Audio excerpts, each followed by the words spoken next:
My name is Keiko Torres. I'm the director of the Community Health and Wellness Program at Presente, Maine.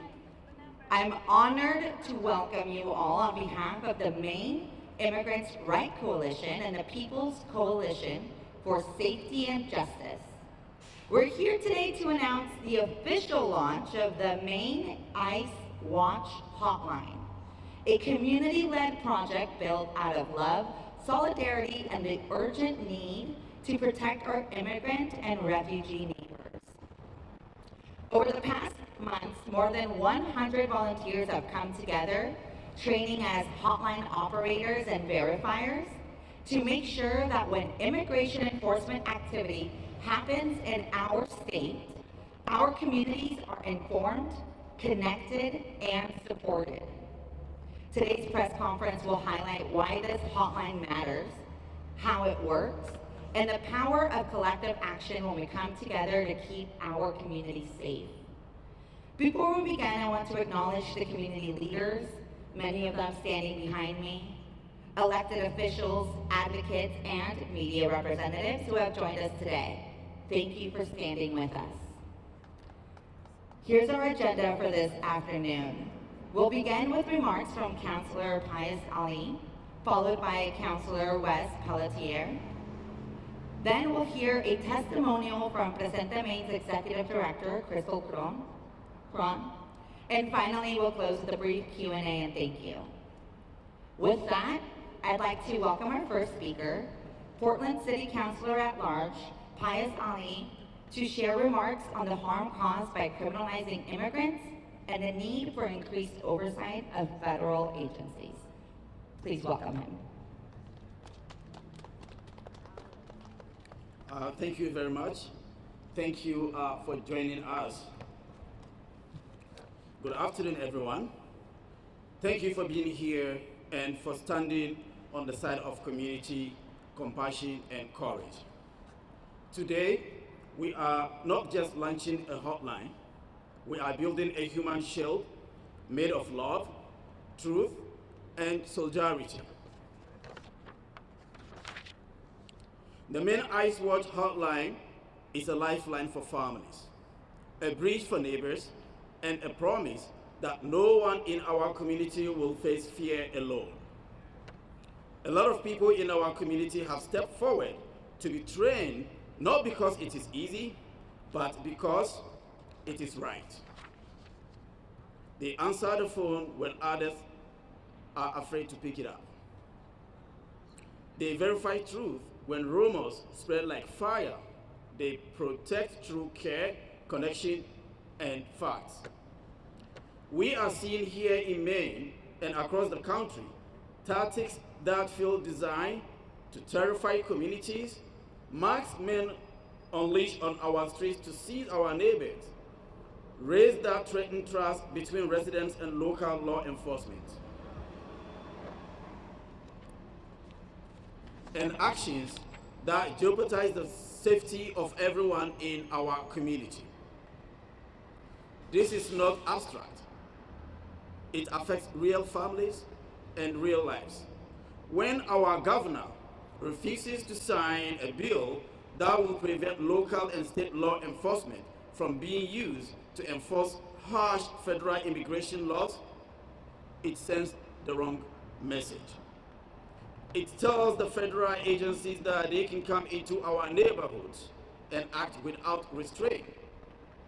But we, the people, will not let fear define our streets. We will use every lawful, peaceful tool to protect our neighbors, including rapid response lines, legal support, public advocacy, our collective action. Let us be clear, when the president says, deport them all, he is not talking about criminals. He is talking about our neighbors, our friends, our co-workers, the people who clean our hospitals, teach our children, and build our homes. We cannot allow fear from Washington to break the bonds we have built here in Maine. We are saying loudly and clearly, our neighbors are not the enemy. Fear is the enemy. Misinformation is the enemy. Silence is the enemy. I came to this country as an immigrant from Ghana. I know what it feels like to be seen as other. And I know the power of someone standing beside you and saying, you belong. Thank you, Portland. Thank you, Maine. And I am here to extend the same feelings to other immigrants who have arrived here after I have been here. That is what this hotline represents, belonging in action. Today, we launch more than a number. We launch a promise. A promise that in Portland and in Maine, our response to fear will always be courage. Our answers to hate will always be hope. And our defense will always be each other. I am also calling on everyone who stands with immigrants to come forward and volunteer. Join us, step up, be part of this community defense network. Together, we can ensure that no family faces fear alone, and that our streets remain safe for everyone. Thank you very much.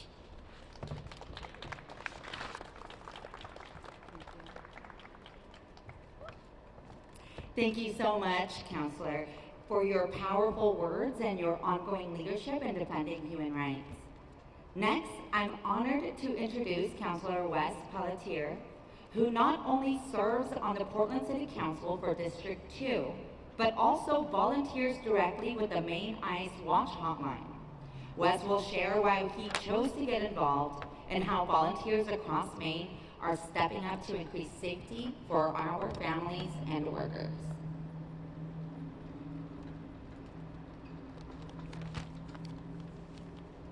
As a city councilor for some of the most diverse neighborhoods in the state, I've seen firsthand how fear is taking hold of a lot of our communities. Truancy is on the rise as parents worry about something happening on the way to school. Our parks and playgrounds and our streets are more quiet. The threat from this administration is strangling the life from our communities, and I take that personally. Over the last few months, there's been a lot of quiet organizing to begin to take back a little bit of the feeling of security. It's both the need and the desire to help out have risen. It's become clear that we need a unified network to share information in a way that doesn't cause undue panic, is integrated into the communities it serves, and balances safety with accessibility. This hotline is that network. I'm so grateful to the organizations that have put in the work to get it up and running. I've taken the verifier training myself, and it provides invaluable guidance on seeing if, say, an unmarked car in your neighborhood represents a threat to your neighbors while remaining calm and not escalating the situation. I would urge anyone who wants to be involved in protecting their community who stands with immigrants to sign up for the next available training. It removes many of the unknowns and provides confidence in what can be a very scary situation. This training and this hotline provide a concrete way for our community to come together and form a network of defense mutual aid. This hotline embodies what solidarity means, showing up for our neighbors when they need us most. When our neighbors are under attack, standing up in solidarity and protecting them isn't just the right thing to do. It's an act of solidarity that makes the fabric of our community stronger and more resilient. Thanks.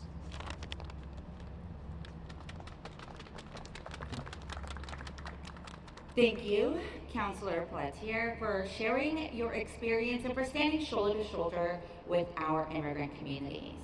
Now, our next speaker is not someone I mentioned earlier in the agenda, but very important to hear from, Reverend Dr. Jody Hayashida, who is here to speak about the faithful call to participate in the hotline. Please welcome her.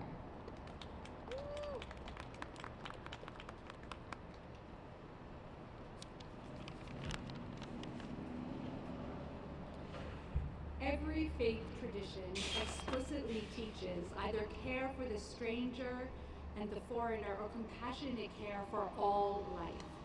The version of this teaching that many of us may be familiar with comes from Leviticus, beginning with chapter 19, verse 34. You shall treat the stranger who sojourns with you as the native among you, and you shall love them as yourself. for you were strangers in the land of Egypt. But the ethic of that teaching exists across traditions. Unitarian Universalism teaches the inherent worth and dignity of every person. Hinduism teaches ahimsa, Buddhism teaches metta, Islam reminds us that the Prophet himself was a refugee who fled violence. Whatever our tradition, we are taught to recognize the sacredness of every life and to treat it as such. Immigration practices in this country stand in direct opposition to these teachings of compassion and collective care. ICE and other enforcement agencies are engaged not only in general and widespread harassment of our immigrant neighbors, but also in racial profiling, the kidnapping of American citizens, disappearing immigrant community members, escalating physical violence, and an ongoing and expanding violation of constitutional rights. Our families, our friends, our neighbors are afraid to go to school, to work, to worship, to the hospital, to the store, to buy food, to feed their children. Federally sponsored terrorism is neither legitimate nor moral. And we, as people of faith across the spectrum of faith traditions, are called to oppose this campaign of terror, not only in word, but in deed by standing in solidarity with immigrant community members. Unlike many of the actions of ICE, every aspect of this ICE Watch hotline and verifier program is both legal and reflects the faithful teachings of care and love for the stranger. I encourage every person of faith to embrace the work of this hotline. Thank you, Dr. Reverend Hayashida, for that call to action. Now we'll hear from Crystal Cron, the Executive Director of Presente Maine and one of the driving forces behind this effort. Crystal will speak about the real-life harm caused by recent ICE and Border Patrol activity and how the ICE Watch Hotline will support families during these difficult times.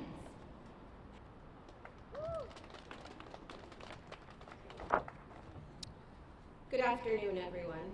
Thank you for being here today. My name is Crystal Cron, and I'm with Presente Maine, a grassroots organization working at the intersections of racial, gender, climate, and economic justice to restore dignity, joy, and well-being to displaced and dispossessed Latina communities in Maine. I'm proud to stand here with community members, advocates, and allies as we launch the Maine ICE Watch Hotline, a tool to help protect our immigrant neighbors and defend our communities against ICE activity and harm. For years, we've seen how ICE raids and surveillance tear families apart, create fear in our neighborhoods, and push people further into the shadows. We've seen mothers afraid to take their children to school, workers afraid to go to their jobs, and families living in constant uncertainty. Not because they've done anything wrong, but because this system is built to criminalize and dehumanize them. And today, that reality is only getting worse. Across Maine and across the country, we're seeing a sharp escalation in immigration enforcement. More workplace arrests, more roadside stops, and more collaboration between local law enforcement and ICE. Agents are showing up at people's homes without warrants, targeting day laborers, and using surveillance to track and intimidate our communities. This isn't about public safety, it's about control and fear. It's about punishing people for surviving and contributing in a system that was never built for them to belong. That's why what we're doing today matters more than ever. Communities everywhere are facing increasing policing, criminalization, and organized abandonment. Mounting state violence and repression, rising white supremacist, homophobic, and transphobic attacks, and the continual crisis of climate collapse.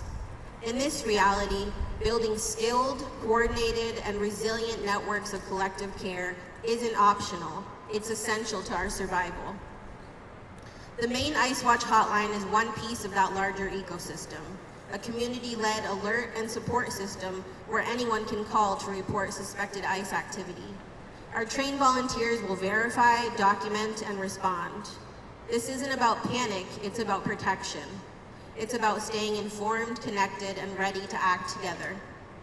When ICE shows up, we show up too, not with fear, but with solidarity. This hotline is a step towards the kind of community we all deserve, one rooted in trust, care, and collective defense. Every time we verify a report, share accurate information, or prevent an arrest, we're refusing to let fear and oppression define who we are. This hotline only works if the community uses it and spreads the word. Share the number with your neighbors, your coworkers, your congregation. Put it in your businesses and community centers. Learn how to spot ICE activity safely. Volunteer with us. This is how we'll keep each other safe. As we launch the Maine ICE Watch Hotline today, we are also building something bigger, a culture of community defense, mutual care, and truth-telling. We're saying clearly we will protect each other, we will speak up for each other, and we will not be silent. When they come for one of us, they come for all of us, and we will rise to meet the call of our neighbors. Thank you.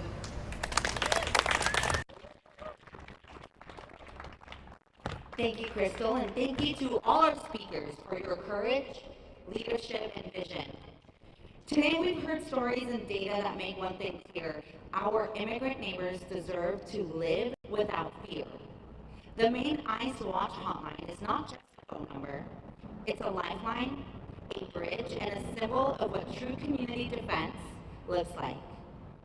I want to thank our speakers, volunteers, partners, and everyone who helped bring this effort to life. Thank you also to the media for being here and helping us spread the word about this critical resource. Following the press conference, volunteers will be distributing multilingual flyers and posters to local businesses throughout downtown Portland. We encourage everyone to help share the hotline information widely. Thank you all for joining us today, for standing with Maine's immigrant and refugee families, and for being part of a movement that says clearly, we keep each other safe. Thank you.